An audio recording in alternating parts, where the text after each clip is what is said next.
is later when we worked together. Well, what was the most fun? Tell the story about the most fun that was later. And maybe later, not the most fun. Let him talk. I'm teasing. Well, Steve can probably start it better. The team that was assembled there to do the Macintosh was a very committed team. And there was an equivalent team on our side that just got totally focused on this activity. Jeff Harbers, a lot of incredible people.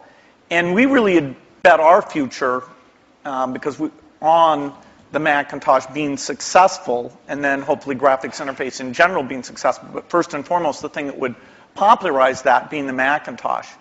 And so we were working together, the schedules were uncertain, the quality was uncertain, the price.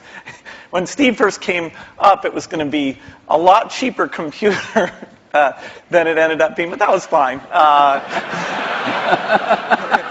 So you worked in both places, in both? Well, we were in Seattle, and we fly down there. But Microsoft, if I remember correctly, from what I read, wasn't Microsoft one of the few companies that were allowed to even have a prototype of the Mac at the time? Well, what's interesting, what's hard to remember now, is that Microsoft wasn't in the applications business then. They took a big bet on the Mac because this is how they got into the apps business. I mean, Lotus dominated the apps business on the PC back then. Right. We had done just Multiplan, which was a hit on the Apple II.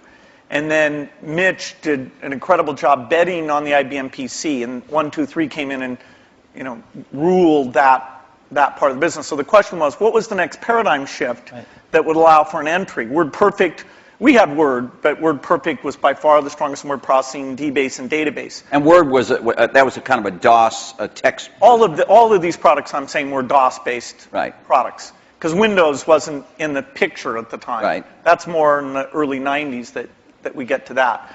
And so we made this bet that the paradigm shift would be graphics interface, and in particular that the Macintosh would make that happen with 128K of memory, 22K of which was for the screen buffer, 14K was for the operating system. So it was 14K. Yeah, 14K. Yeah. The original Mac operating system was 14K.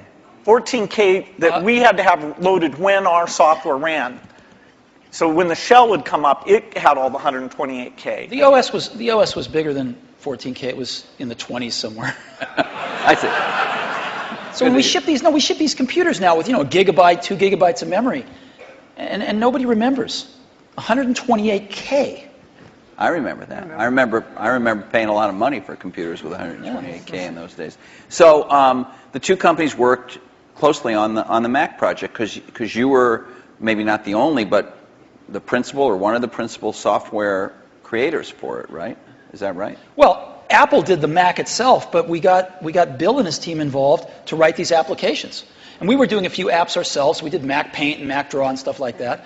But Bill and his team did some great work. Now, in terms of moving forward, after you left and your company grew more and more strong, what did you think was going to happen to Apple after sort of the disasters that occurred after Steve left?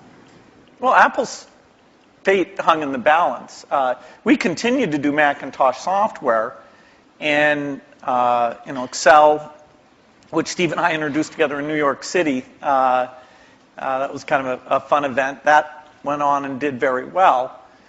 But then, Apple just wasn't differentiating itself well enough from the higher volume platform. And meaning Windows, right? I mean, DOS and Windows. Okay, but especially Windows in the 90s began to take off. By 1995, Windows became popular. The big debate wasn't sort of Mac versus Windows. The big debate was character mode interface versus graphics mode interface. And when the 386 came and we got more memory and the speed was adequate and some development tools came along, that paradigm bet on GUI paid off for everybody who'd gotten in early and said, this is the way that's going to go. But Apple wasn't able to leverage its products.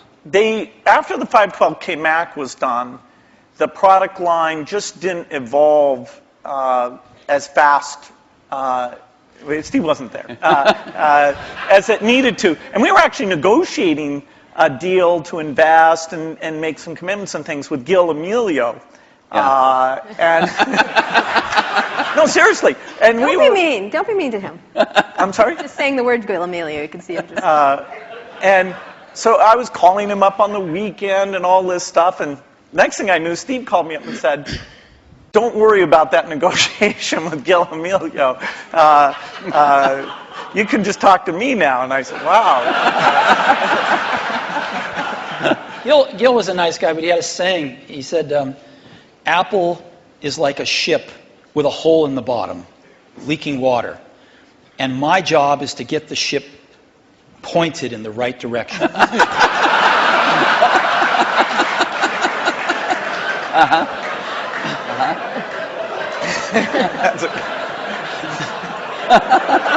Okay.